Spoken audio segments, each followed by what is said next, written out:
Assalamualaikum warahmatullahi wabarakatuh. Innal hamdalillahi nahmaduhu wa nasta'inuhu wa nastaghfiruh wa na'udzu billahi min syururi anfusina wa min sayyiati a'malina. May yahdihillahu fala mudhillalah wa may yudlil fala hadiyalah. Wa asyhadu an la ilaha illallah wahdahu la syarikalah. Wa asyhadu anna Muhammadan 'abduhu wa rasuluhu sallallahu alaihi wasallam wa ala alihi wa ashabihi wa man ihtada bihadiyih wastana bisunnatihi ila yaumiddin. Amma ba'du, fa inna ahsanal kalami kalamullah wa khairal hadi hadi Muhammadin sallallahu alaihi wasallam wa syarrul umuri muhdatsatuha wa kullu muhdatsatin bid'ah wa kullu bid'atin dhalalah wa kullu dhalalatin finnar. Amma ba'du. Ma'asyiral muslimin wal muslimat, terkhusus pada anak-anak solih dan solihah, ya, calon generasi penerus agama, nusa dan bangsa yang sama-sama kita muliakan dan kita cintai karena Allah. Alhamdulillah, kita bersyukur kepada Allah Subhanahu wa taala. Kita masih diberikan nikmat yang begitu berlimpah, tidak terhitung nikmat yang Allah masih berikan kepada kita semua. Mari sama-sama kenikmatan tersebut kita hargai dengan terus kita pertahankan ibadah kita pada Allah dan terus menyempurnakan ibadah kita kepada Allah. Karena ilmu tentang ibadah itu harus kita perbaharui dalam rangka untuk bisa terus menyempurnakan, ya, semua peribadatan kita kepada Allah Subhanahu wa taala. Terkhusus ilmu yang berkenaan dengan masalah ibadah, yaitu ibadah bersuci yang merupakan wasilah atau perantara menuju ibadah yang utama, yaitu salat. Kaum muslimin dan muslimat azanillah wa yakum, pemirsa kajian fasih yang dimuliakan oleh Allah Subhanahu wa taala. Di pertemuan yang alhamdulillah diberkahi ini, insya Allah kita akan membahas tentang hukum yang penting, ya, tentang pembahasan yang penting yang berkenaan dengan masalah bersuci masih, ya. Dan pembahasan kita akan menjelaskan tentang at-taharatul hukmiyah, yaitu taharah secara hukum, ya. Setelah kita selesai pembahasan tentang masalah taharah hakikiyah, taharah hakikiyah itu maknanya kemarin adalah bersuci dari kotoran yang nampak atau najis yang nampak. Nah, sekarang kita akan jelaskan tentang taharah yang lain, yaitu taharah hukmiyah, yaitu bersuci dari kotoran atau najis yang tidak nampak. Kotoran dan najis yang tidak nampak itu adalah hadas, ya, yang bisa dialami oleh setiap orang apabila dia mengalami hal-hal seperti habis buang hajat, habis buang angin misalnya, habis tidur terlelap dan sebagainya. Nanti kita akan jelaskan demikian itu. Dan tentang masalah taharah hukmiyah kita akan jelaskan dahulu bahwasannya, ya, ma'asyiral muslimin wal muslimat, terkhusus anak-anakku yang dimuliakan oleh Allah Subhanahu wa taala, bahwasannya tentang masalah taharah hukmiyah kita sudah mengetahui bahwasannya kita bersuci itu menggunakan air. Kita bersuci dari najis dan juga dari baik najis yang terlihat maupun yang tidak terlihat, itu wajib menggunakan air. Dan sekarang kita akan bahas tentang masalah macam-macam air di dalam hukum Islam. Nah, ternyata dalam Islam hukum air itu ada beberapa macam, atau ada beberapa macam air yang ternyata masing-masing memiliki hukum yang berbeda-beda. Jadi jamaah sekalian yang dirahmati Allah Subhanahu wa taala, yang pertama, ya, macam yang pertama dari air adalah al-ma'ul mutlaq.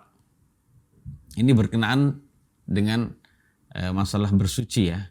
Yang pertama ada al-ma'ul mutlaq atau yang disebut dengan al-ma'ut tahur, yaitu air yang mutlak atau air yang mensucikan. Jadi jamaah yang dirahmati Allah Subhanahu wa taala, istilah al-ma'ul mutlaq, air mutlak atau air yang tahur, tahur itu maknanya adalah suci dan mensucikan. Maknanya adalah air yang masih, ya, berwujud seperti saat diciptakan oleh Allah Subhanahu wa taala. Air yang masih dalam wujud aslinya, ya. Oleh sebut ma'ut tahur adalah air yang masih dalam wujud aslinya. Bagaimana mungkin dikatakan wujud asli air, yaitu air yang dalam wujud asli adalah air yang bening, belum berwarna, kemudian belum tidak memiliki rasa dan tidak juga memiliki bau. Itu adalah air yang mutlak atau air dalam wujud asli saat Allah menciptakannya. Dan Air mutlak ini, jamaah sekalian yang dirahmati Allah Subhanahu wa taala, adalah air yang bisa digunakan untuk bersuci, baik bersuci dari najis yang sudah kita bahas dalam pertemuan yang lalu, maupun dari hadas seperti nanti akan kita bahas. Nah, air mutlak ini atau air tahur yang suci dan mensucikan inilah yang sah untuk dipakai untuk bersuci. Dan di dalam air mutlak ini ada macam-macamnya. Jadi air yang mutlak atau air yang suci dan mensucikan itu ada bermacam-macam. Yaitu pertama adalah miyahul anhar, yaitu air sungai. Itu bisa bersuci dan mensucikan. Kemudian air salju kalau memang bisa gitu ya, kalau memang ada. Kemudian air embun. Kemudian air sumur. Ya, air sumur dan sebagainya, termasuk air yang memancar ya, memancar di tanah misalnya, dari tanah, ini adalah termasuk air mutlak jemaah sekalian. Walaupun sudah berubah, jadi air-air tersebut walaupun sudah berubah karena lama diam gitu ya, atau bercampur dengan benda yang suci, namun masih ya disebut dengan air jemaah sekalian. Dan berubah, tidak berubah atau belum berubah menjadi yang lain. Nah, dalam kondisi demikian itu, maka air tersebut masih disebut dengan air tahur atau air mutlak yang layak untuk bersuci ya, yang kita gunakan bisa untuk bersuci. Begitu juga air laut. Air laut itu juga termasuk air mutlak. Ya, kita boleh bersuci ya dari najis maupun dari hadas itu dengan menggunakan air laut. Ya, karena Nabi yang mulia sallallahu alaihi wasallam pernah ditanya tentang air laut, maka beliau berkata, huwat tuhuru atau huwat tuhuru ma'uhul hillu maitatu. Jadi air laut itu suci airnya. Jadi air laut itu atau laut itu suci airnya serta halal bangkainya. Jadi seperti itu jamaah sekalian. Ya, ini intinya adalah diperbolehkan untuk kita bersuci dari najis, bersuci dari hadas dengan cara berwudu atau mandi jamaah sekalian, tanpa ada perselisihan di kalangan para ulama. Kemudian apabila air mutlak ini, air yang masih dalam wujud aslinya, tidak berasa, berwarna dan berbau ini, ternyata kecampuran benda yang suci, benda yang suci yang jumlahnya nggak banyak, sedikit saja. Ya, selagi tetap masih dinamai air dan tidak merubah rasa, warna dan bau, maka yang demikian itu tidak mengapa. Contohnya air mutlak ya bercampur dengan air teh misalnya. Contohnya kita mengambil air yang dari sumur gitu ya, kemudian direbus, kemudian habis itu ditaruh teh. Nah, dalam keadaan itu sudah berganti nama menjadi teh, bukan air lagi. Nah, kalau sudah demikian itu tidak boleh ya seseorang bersuci dengan menggunakan air teh. Nah, ini contoh ya mas kalian. Tapi kalau ketetesan teh beberapa tetes saja dan itu tidak merubah rasa, warna dan bau, maka itu tetap boleh dipakai ya mas kalian. Jadi seperti itu ya. Kemudian yang berikutnya, macam yang kedua dari air adalah al-ma'un najis, yaitu air yang najis. Jadi menurut pendapat yang kita pilih ya mas kalian, air itu terbagi dua. Ada air yang suci dan mensucikan, ada air yang najis. Kalau dia suci, maka bisa mensucikan.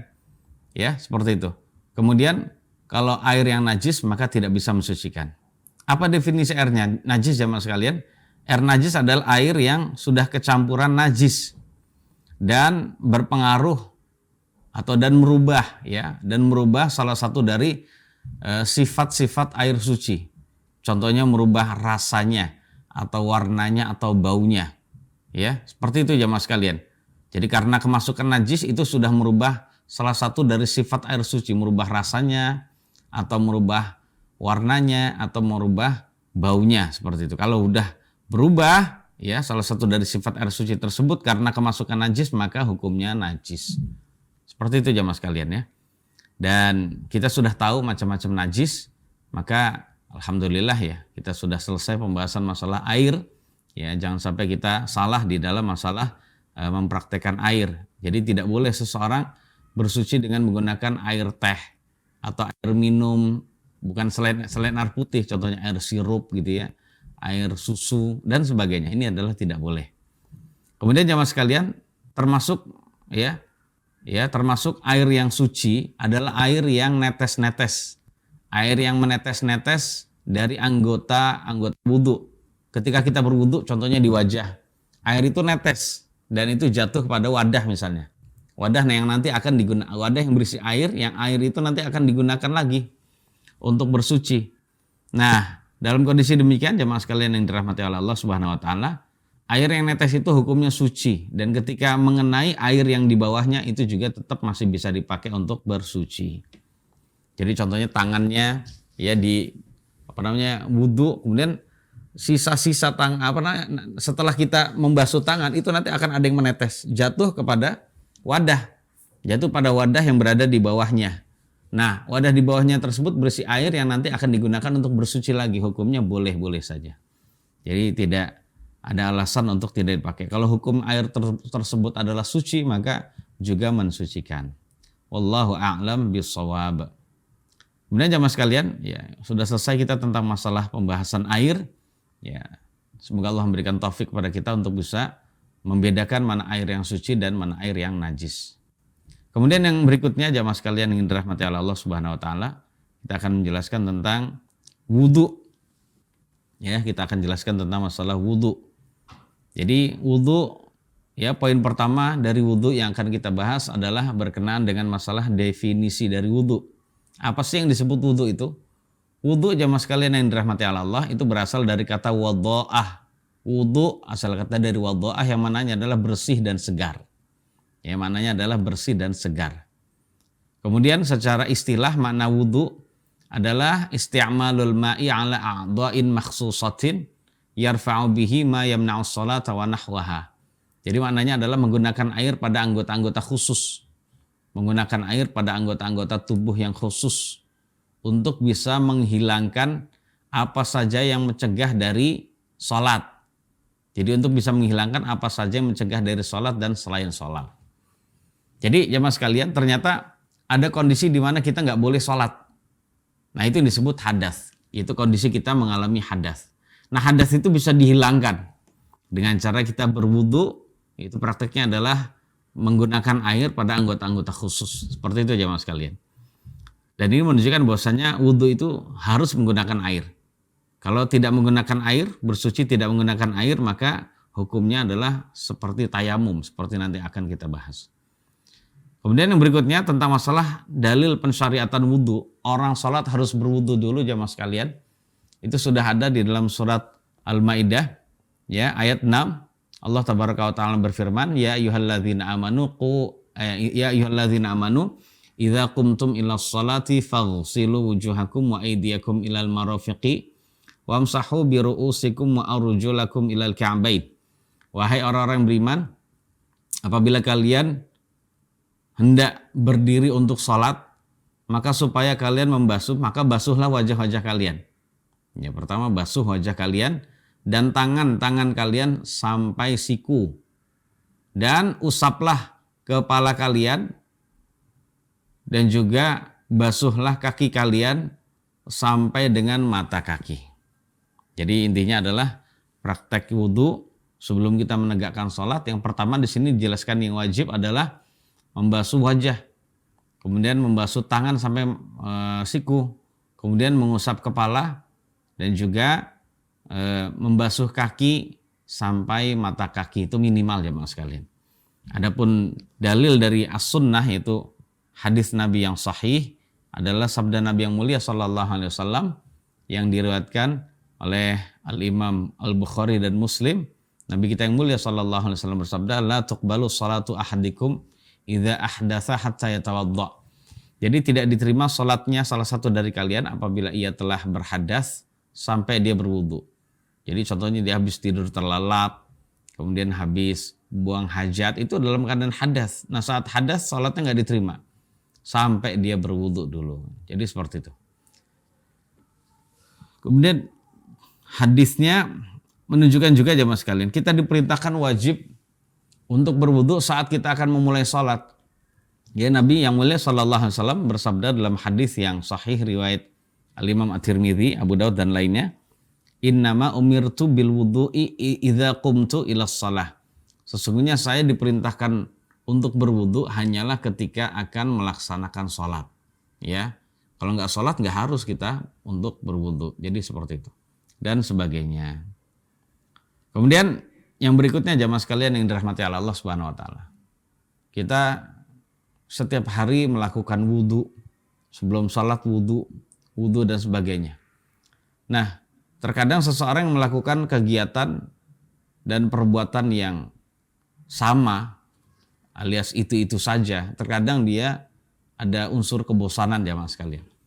Namun rasa bosan itu bisa dihilangkan dalam diri seseorang yang beriman apabila dia sudah mengetahui keutamaan dari wudu.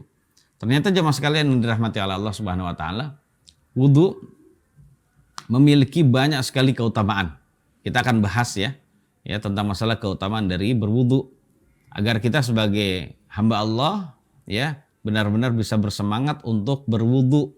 Ternyata wudu itu adalah amalannya tidak biasa-biasa, tapi ini adalah luar biasa. Ya, seperti itu jamaah sekalian. Jadi agar kita semangat walaupun itu pekerjaannya kita lakukan itu saja jamaah sekalian secara monoton, namun banyak sekali hal-hal yang monoton yang kita lakukan ternyata justru itu akan menyelamatkan kita. Nabi yang mulia sallallahu alaihi wasallam bersabda tentang masalah keutamaan wudu, ya, bahwasanya wudu itu yang pertama adalah annahu yu'tabaru nisfal iman. Wudu dianggap sebagai separuh dari keimanan. Hebat ya mas kalian. Ya, kemudian separuhnya lagi itu dicari dengan amal ibadah dan amal soleh lainnya. Nabi yang mulia sallallahu alaihi wasallam bersabda dalam hadis riwayat Imam Muslim, at-tuhuru syatrul iman. Ya, bersuci itu separuh dari keimanan. Jadi separuh dari keimanan ini menunjukkan bahwasannya wudu ini benar-benar hebat. Sedangkan yang separuh lagi itu cara menyempurnakan iman kita adalah dengan menggunakan amal soleh yang lain, ibadah-ibadah yang lain. Baik ibadah yang melaksanakan perintah maupun ibadah dalam rangka meninggalkan hal-hal yang dilarang oleh agama. Jadi hebat ya. Jadi dengan orang berwudu itu akan menaikkan secara signifikan keimanannya. Maka jangan bermalas-malasan untuk berwudu ya, sebab wudu itu benar-benar sangat hebat. Kemudian yang kedua, keutamaan dari wudu jemaah sekalian adalah wudu bisa menghapus dosa-dosa kecil. Dosa-dosa kecil seorang hamba itu akan dihapus oleh Allah kalau seorang hamba itu benar-benar wudu yang sesuai dengan yang telah diperintahkan dan dicontohkan oleh Nabi yang mulia sallallahu alaihi wasallam. Nabi yang mulia sallallahu alaihi wasallam bersabda jemaah sekalian, "Idza tawadda'a al-'abdul muslimu awil mu'min faghasala wajahahu kharaja min wajhihi kullu khati'atin nadhara ilaiha ma'a qatril ma' au ma'a akhir qatril ma'." Jadi jemaah sekalian, apabila seorang hamba yang muslim atau mukmin berwudu lalu dia membasuh wajahnya, maka keluarlah dari wajahnya tersebut setiap kesalahan yang pernah dia pandang. Jadi setiap kesalahan yang pernah dia pandang itu akan hilang ya, akan hilang seperti itu ya, akan keluar dari kesalahan-kesalahan yang telah dia pandang gitu ya, bersama dengan tetesan air atau akhir dari tetesan air wudhu jemaah sekalian.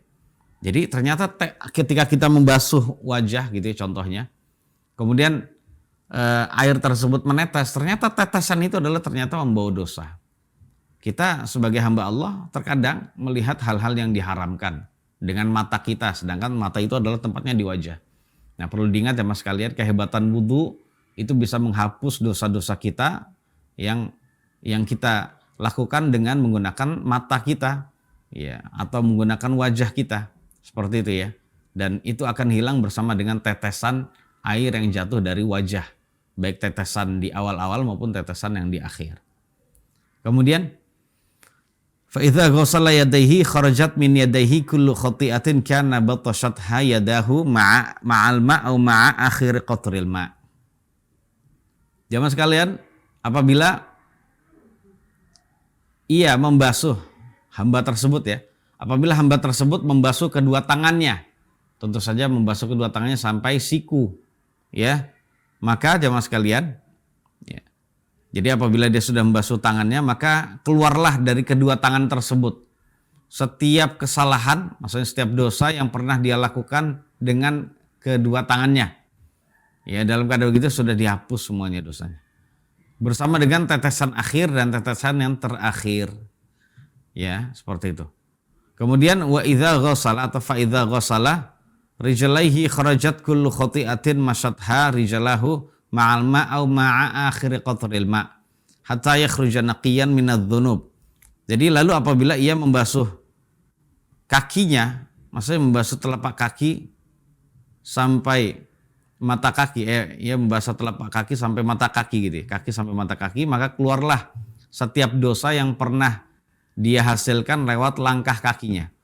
Jadi terkadang seorang melakukan perbuatan dosa lewat langkah kakinya. Nah, itu akan keluar setiap dosa yang ia lakukan dengan langkah kakinya bersama dengan tetesan air atau akhir dari tetesan akhir. Sampai dia keluar dalam keadaan bersih dari dosa. Selesai wudhu dia bersih dari dosa. Seperti itu jamaah sekalian. Ya, ini menunjukkan bahwasannya keutamaan wudhu adalah menghapus dosa-dosa kecil. Ya, bukan dosa besar jamaah sekalian.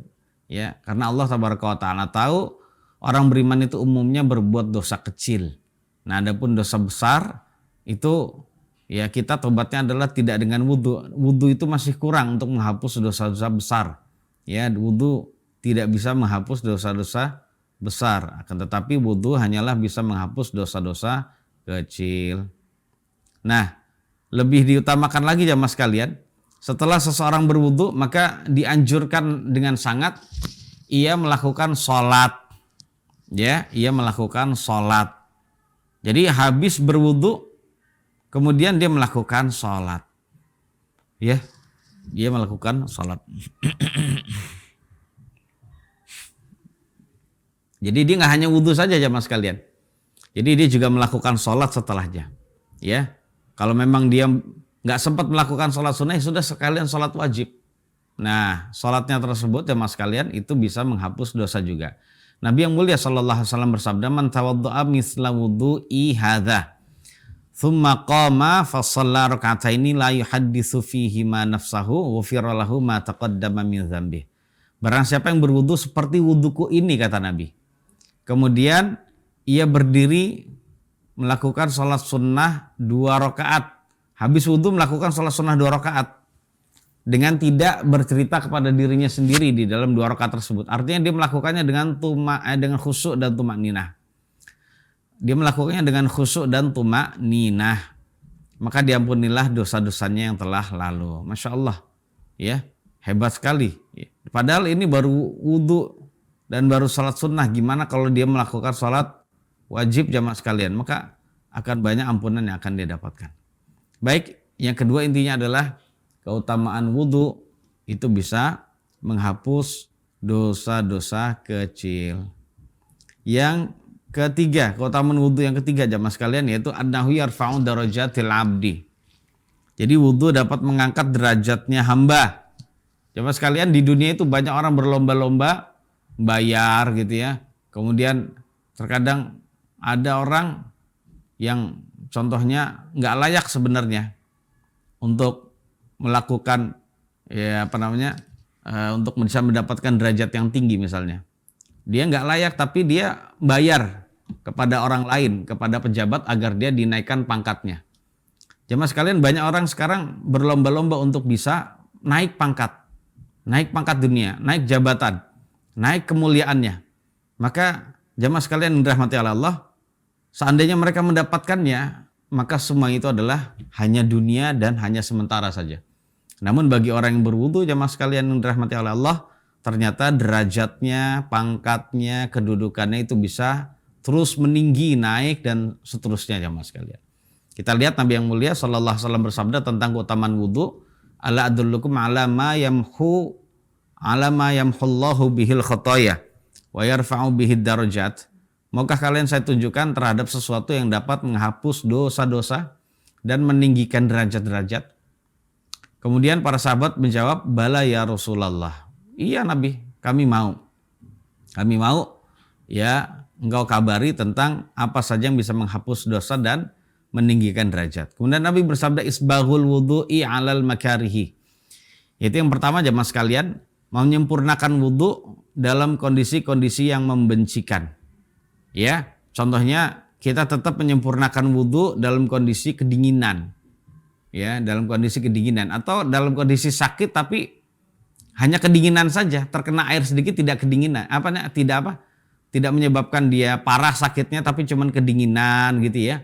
Ya menggigil, tapi dia tetap berwudhu ya mas kalian. Itu adalah kondisi yang tidak dia suka, kondisi yang membencikan. Nah, dalam kondisi-kondisi yang tidak dia sukai untuk berwudhu, ternyata dia berwudhu, tetap berwudhu, maka wudhunya itu bisa menghapus dosa-dosa dan juga meninggikan derajat. Seperti itu ya mas kalian ya.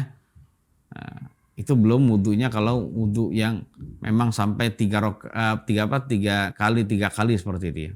Nah, masuk dari menyempurnakan wudhu, melakukan wudhu sesuai dengan contoh dari Nabi dengan cara rata ya, terkena air pada seluruh anggota-anggota wudhu. Demikian ya mas kalian. Kemudian yang kedua, termasuk juga ya tetap berwudu, tetap menyempurnakan wudu dalam kondisi yang membencikan adalah ketika tidak dijumpai air kecuali kalau membeli. Nah, dalam kondisi demikian maka belilah air tersebut, kemudian setelah itu baru dia bisa berwudu walaupun agak mahal. Nah, itulah jamaah sekalian, karena memang Allah tabaraka wa taala ya memberikan kita rezeki adalah untuk beribadah. Nah, di antara ibadah yang mulia adalah berwudu. Nah, belilah air wudhu tersebut, ya walaupun itu dari air minum, air aqua nggak apa-apa, boleh. Yang tidak boleh adalah air yang diminum untuk berwudhu adalah air teh, air kopi, air susu, ini yang telah tidak boleh untuk kita berwudhu. Kemudian yang kedua, yang bisa menghapus dosa dan meninggikan derajat adalah wa kathratul khuta ilal masajid, yaitu memperbanyak langkah menuju masjid ya mas kalian. Jamaah yang dirahmati oleh Allah Subhanahu wa taala, ini adalah kabar gembira kepada orang yang rumahnya jauh dari masjid. Yang ketika itu kalau dia rajin sholat ke masjid, maka setiap langkah kaki itu akan menghapus dosa-dosa dia. Maka berbahagialah orang yang diberi takdirkan oleh Allah rumahnya jauh, namun dia bisa berjalan kaki terus untuk menuju masjid. Nah, setiap langkah kakinya itu bisa menghapus dosa-dosa dan meninggikan derajat. Kemudian wantidharus sholati ba'da shalah, dan menunggu sholat setelah sholat. Jadi mana aja mas kalian, menunggu sholat wajib setelah sholat sunnah itu bisa. Jadi imamnya agak lama, ya sudah ditunggu saja. Jadi penantian kita untuk datangi imam atau penantian kita untuk mendapatkan sholat wajib berikutnya di masjid ya, antara sholat wajib yang satu dengan sholat wajib yang lain, dia nunggu di masjid dengan cara berzikir ya. Nah, dalam kondisi demikian pahala dia terus bertambah itu. Dia saat itu ya mas kalian yang dirahmati oleh Allah Subhanahu wa taala, ya saat itu dia bisa bersih dari dosa aja mas kalian. Ya. Dia bisa bersih dari dosa. Adapun orang yang hanya sedikit dari masjid ya jaraknya tidak banyak gitu ya, tidak jauh. Ya, dia juga tetap mendapatkan pahala langkah ini ya mas kalian. Keutamaan dari setiap langkah menuju masjid. Namun masih lebih hebat, masih lebih besar insya Allah pahala orang yang jauh dari masjid, sebab itu membutuhkan fisik, tenaga dan juga langkah kaki yang lebih banyak. Seperti itu ya mas kalian. Kemudian yang keberapa? Jadi intinya menunggu sholat setelah sholat, maksudnya adalah menunggu sholat wajib setelah sholat sunnah. Seperti adzan dan iqamah, atau menunggu sholat wajib setelah sholat wajib yang lain. Contohnya ada jamaah setelah sholat maghrib, dia tidak pulang tapi dia berzikir ya supaya pahalanya itu nyambung sampai sholat isya. Kemudian Nabi bersabda fadzalikumur ribat. Yang demikian itu adalah ya mengikat, yang demikian itu adalah mengikat, yang demikian itu adalah mengikat. Maksudnya mengikat diri di dalam masjid untuk taat pada Allah Subhanahu wa taala. Sama seperti halnya orang di dalam jihad fisabilillah itu mengikat kudanya ya untuk bisa ditunggangi dalam mereka berjihad fisabilillah. Dan ini menunjukkan bahwasan ibadah pada Allah yang mulia ini, macam-macam ibadah yang mulia ini itu menyempurnakan wudhu dalam kondisi yang membencikan. Kemudian memperbanyak langkah menuju masjid dan juga menunggu sholat setelah sholat adalah perkara yang merupakan hal yang luar biasa, tidak remeh jemaah sekalian. Ya, ini adalah perkara yang remeh. Jadi disamakan seperti jihad. Fi sabilillah.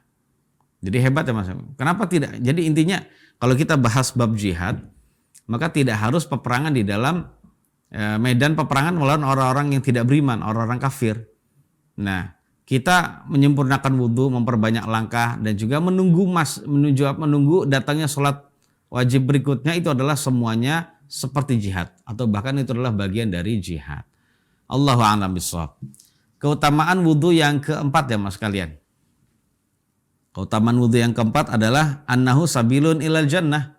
Jadi wudhu merupakan jalan menuju surga. Ya, jamaah sekalian. Ya. Nabi yang mulia SAW pernah berkata kepada Bilal, ya Bilal, hadithni bi arja amalin amil tahu fil Islam. Inni sami'tu dafana alaika baina yadayya fil jannah. Nabi bersabda jamaah sekalian, wahai Bilal, tolong saya dikasih tahu tentang amalan yang paling kamu andalkan di dalam Islam. Amalan yang kamu paling harapkan di dalam Islam. Sebab, kata Nabi, saya pernah mendengar suara dua sandalmu di depan saya di dalam sorga. Ternyata Nabi yang mulia SAW itu pernah diperlihatkan lewat peristiwa Isra dan Mi'raj atau peristiwa sholat gerhana, bahwasannya jemaah sekalian, ya sendalnya Bilal itu sudah berada di sorga dan itu sudah didengar Nabi jemaah sekalian. Ya, berarti menunjukkan ya, sahabat Bilal ini adalah sahabat yang sudah dijamin surga. Walaupun orangnya masih di dunia, tapi dia sudah dikatakan bahwasanya nanti ke depan dia akan masuk ke dalam surga dan memakai sendal yang pernah didengar suaranya oleh Nabi yang mulia SAW. Jadi Nabi terheran-heran, kok bisa ya dia masuk surganya duluan dalam keadaan orangnya masih berada di bumi. Kemudian Bilal berkata, jamaah sekalian, ma amiltu amalan arja indi min anni lam atatahhar tuhuran fi sa'atin min lailin aw naharin illa shallaitu bidzalika tuhur ma kutibali an usalliyah. Jadi Nabi bersabda, saya tidak pernah ya melakukan suatu amalan apapun yang paling saya andalkan wahai Nabi, daripada saya kebiasaannya adalah setiap saya tidak bersuci maka saya akan bersuci. Saya ulang, setiap saya tidak suci maka saya akan bersuci, baik itu di waktu siang maupun waktu malam. Kemudian saya melakukan sholat setelahnya, ya. Jadi habis berwudu saya melakukan sholat, habis wudu sholat, habis wudu sholat, dan itu saya wajibkan untuk diri saya sendiri. Kemudian Nabi yang mulia SAW dalam riwayat yang lain berkata, oh begitu. Udah akhirnya Nabi menganggap bahwa ini adalah termasuk amalan yang bisa memasukkan seorang ke dalam surga. Kemudian yang berikutnya jamaah sekalian, keutamaan wudu berikutnya. Ini adalah keutamaan wudu ya di akhirat nanti jamaah sekalian. Nah, hebatnya wudu ternyata bisa menjadi tanda yang membedakan antara umat ini dengan umat lainnya saat mendatangi telaga. Jadi jamaah sekalian, umat ini yang rajin sholat dan berwudu itu nanti akan berbeda ya jamaah sekalian, ya akan berbeda penampilannya dengan umat yang lain saat mendatangi telaga Haud. Ya, saat mendatangi telaga Haud.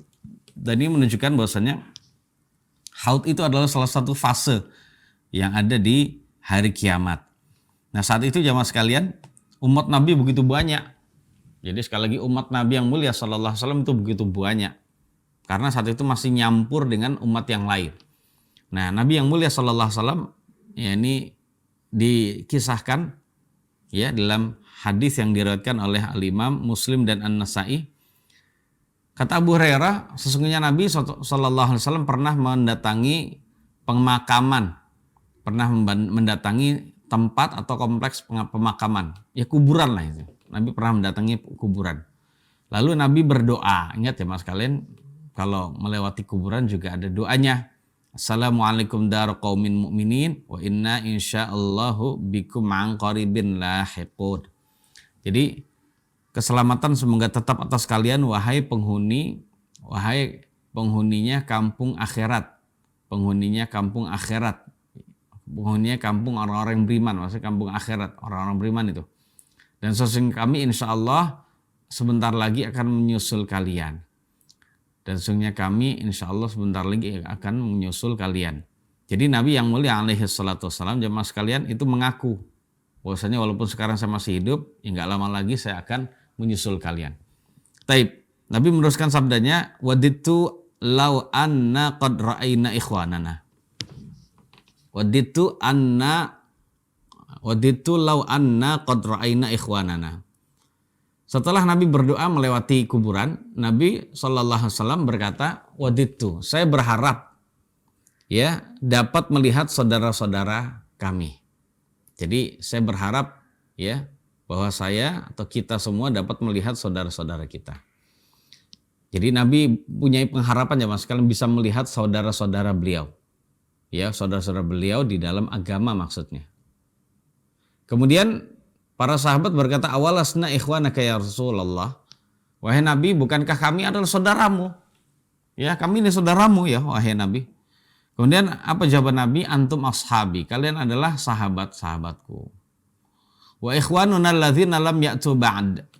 Yang disebut saudara-saudara kami, saudara-saudara kita, ya, seperti ucapan saya itu adalah orang-orang yang belum lahir saat ini. Jadi saat ini belum ada. Ya, maksudnya para sahabat udah tahu bahwasannya yang dimaksud adalah orang-orang nanti yang akan hidup setelah Nabi atau akan hidup termasuk di akhir zaman ya Mas sekalian. Kemudian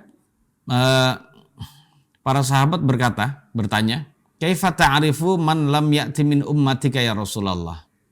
Kemudian Nabi ditanya lagi ya Mas sekalian. Lalu bagaimana engkau bisa mengenal orang yang belum lahir dari umatmu wahai Nabi sekarang ini? Sekarang belum lahir tapi nanti kan orang-orang itu banyak, engkau juga banyak nggak ngelihat kelahiran mereka. Lalu bagaimana engkau bisa mengenali orang yang belum datang dari umatmu?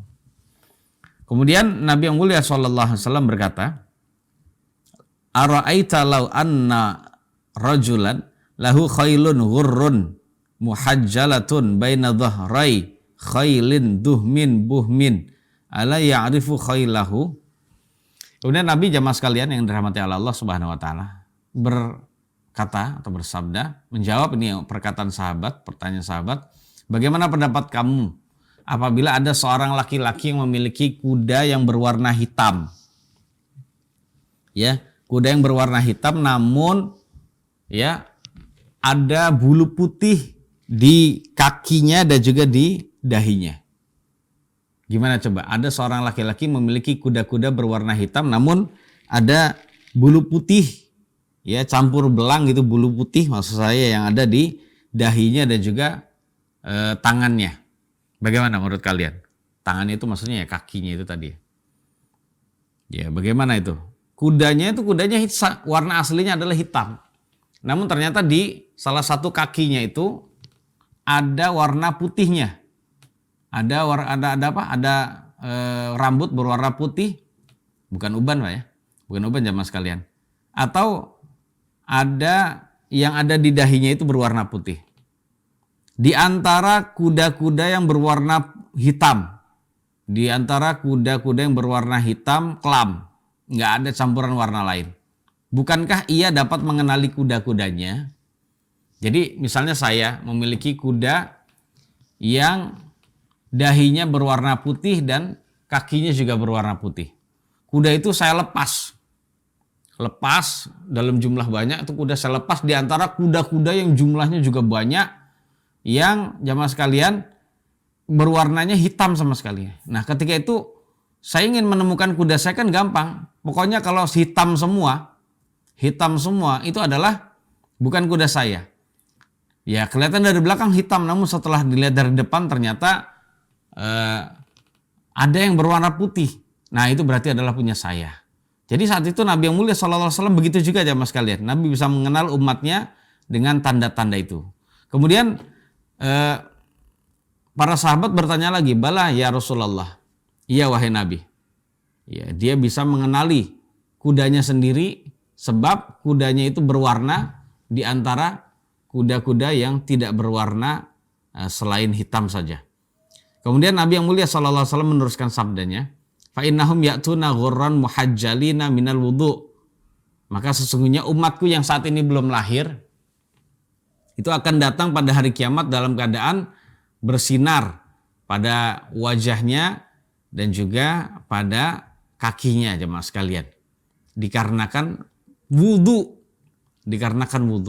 Wa ana faratukum 'alal haud, dan saya akan mendahului kalian untuk mendatangi telaga haud. Ala la yudhadanna rijalun an haudi kama yudhadul ba'irud dhallu unadihim ala halumma fayuqal innahum qad baddalu ba'daka fa'aqulu suhqan suhqa.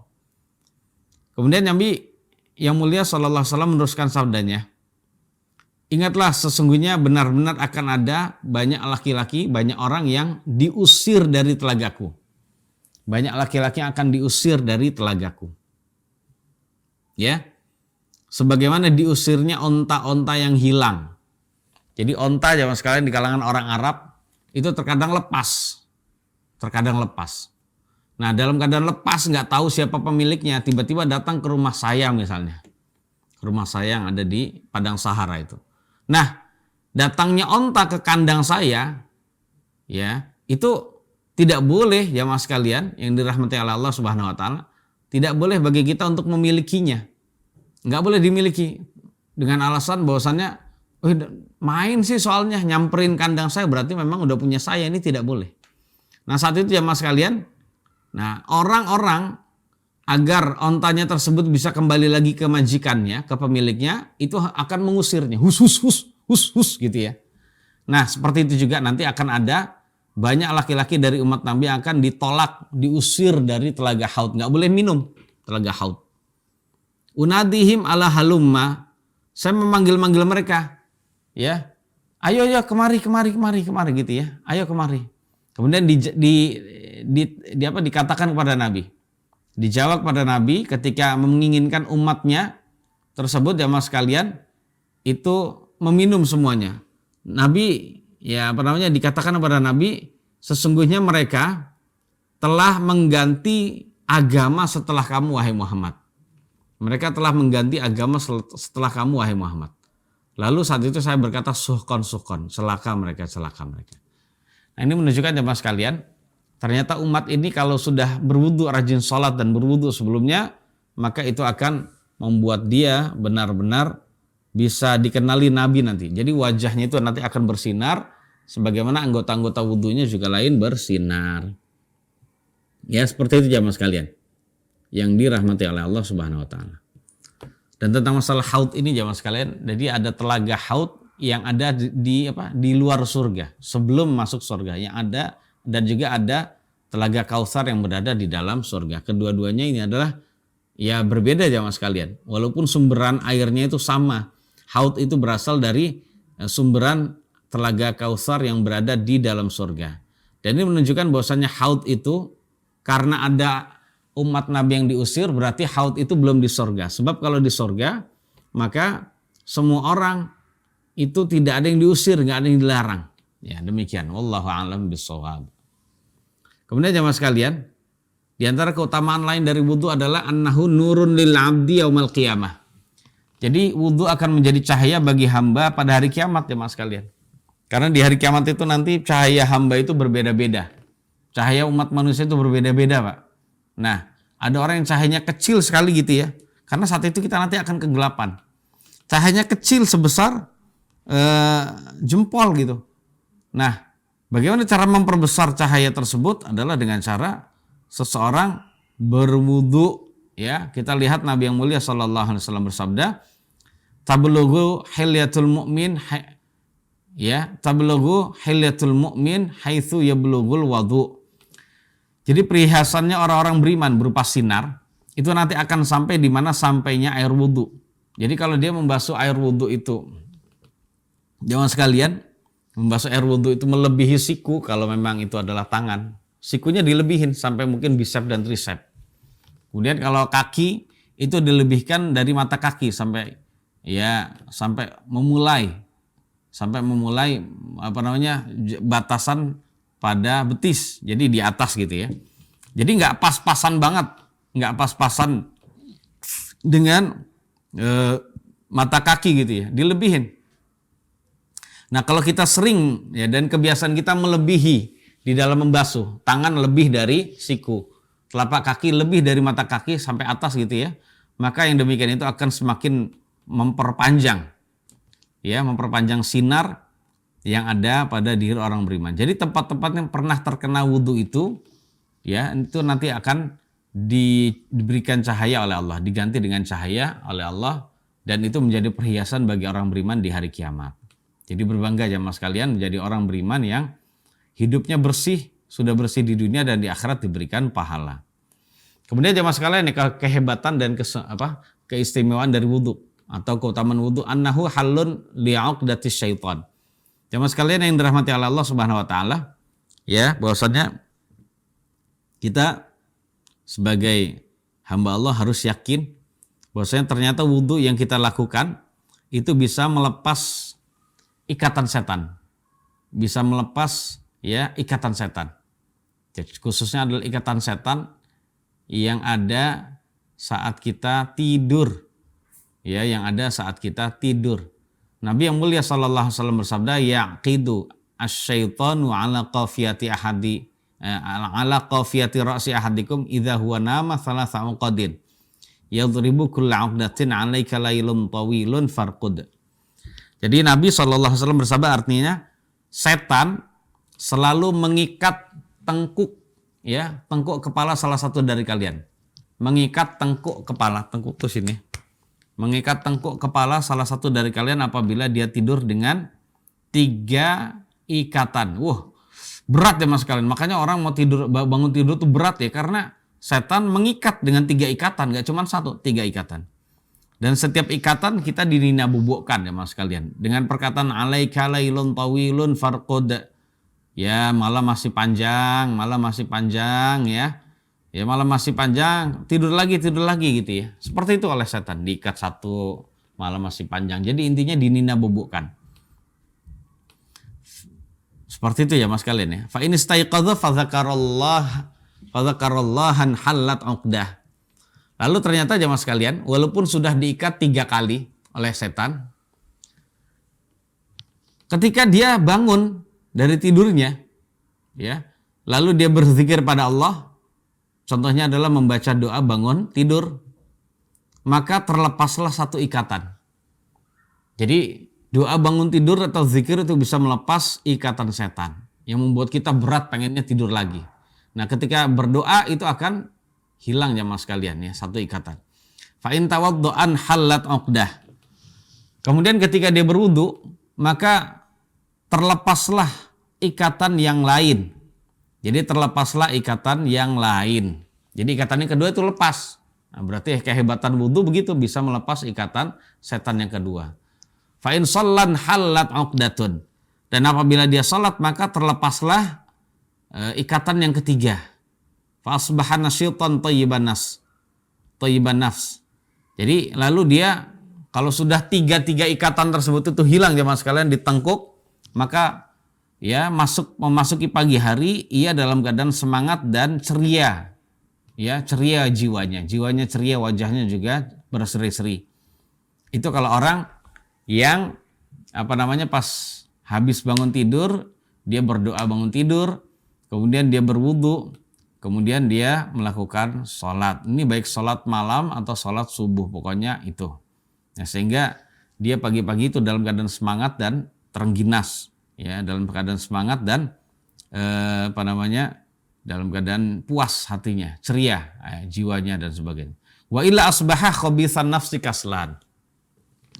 Dan kalau itu tidak dilakukan, bangun tidur nggak wudu, kemudian nggak doa juga, dan nggak sholat ya mas kalian, maka di pagi hari ia akan menjadi orang yang malas, jadi pemalas, dan juga jiwanya itu tidak baik.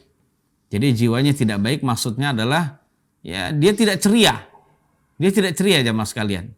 Jadi udah kayak orang kurang tidur, kurang dan sebagainya. Padahal itu tidurnya sudah cukup ya mas kalian, yang dirahmati oleh Allah Subhanahu wa taala. Nah, tentang masalah hal ini jemaah sekalian, ya, kita sebagai hamba Allah benar-benar harus yakin. Ternyata wudu dan juga zikir itu bisa benar-benar menghilangkan ikatan setan. Sehingga orang yang bisa melaksanakan ini, bangun tidur, wudu dan juga sholat, ia akan semangat bekerja.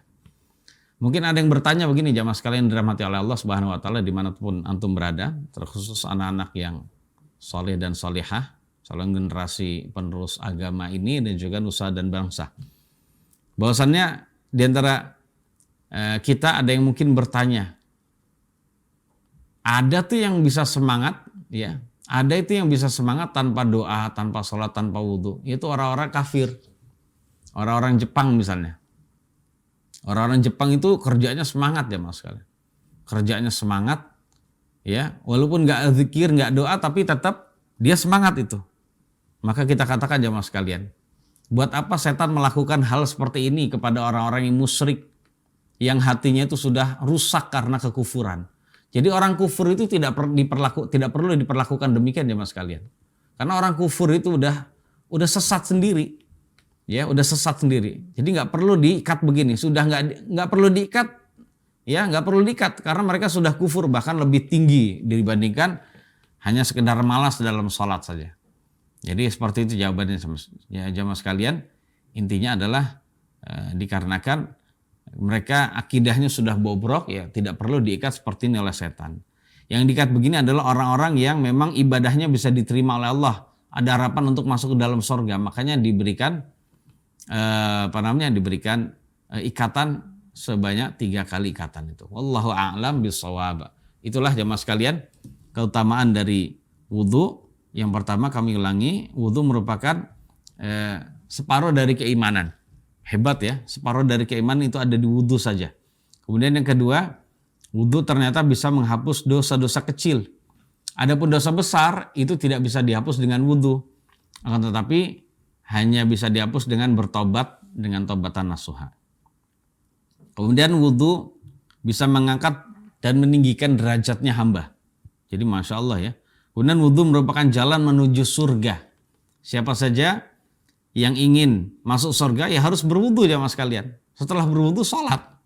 Berarti orang yang wudunya tidak benar, ya kekeliruannya itu banyak, ya dikarenakan dia tidak ngaji, maka justru itu akan memasukkan dia ke dalam neraka, naudzubillah. Kemudian keistimewaan wudu yang berikutnya adalah wudu merupakan tanda yang dapat membedakan antara umat ini dengan umat yang lain saat mendatangi telaga. Kemudian jemaah sekalian, keutamaan yang lain, wudu adalah cahaya bagi hamba di hari kiamat. Kemudian yang terakhir, wudu merupakan alat pelepas dari, atau wudu dapat melepaskan ikatan-ikatan setan. Jadi demikian. Jadi wudu itu sangat hebat. Jadi hadirkan hati ya mas kalian saat kita melaksanakan wudu bahwasannya kita melakukan ibadah yang paling mulia. Kemudian termasuk ibadah yang paling mulia. Kemudian kita melakukan ibadah yang sangat agung ya, yang merupakan separuh dari keimanan. Kemudian kita hadirkan keutamaan-keutamaan yang lain agar kita dalam berwudu itu tidak merasa bosan, sebab kita berharap ya pembalasan yang jauh lebih baik daripada dunia. Wallahu a'lam bishawab. Itulah ya mas kalian yang dirahmati Allah, kajian kita di sore hari ini. Ya, semoga Allah memberikan tambahan faedah dan manfaat bagi ana dan juga bagi antum semua. Dan ada kekurangannya, kata-kata yang tidak berkenan, mohon maaf yang sebesar-besarnya. Kita tutup kajian kita dengan kafaratul majelis. Subhanakallahumma bihamdik, asyhadu an la ilaha illa anta astaghfiruka wa atubu ilaik. Wassalamualaikum warahmatullahi wabarakatuh.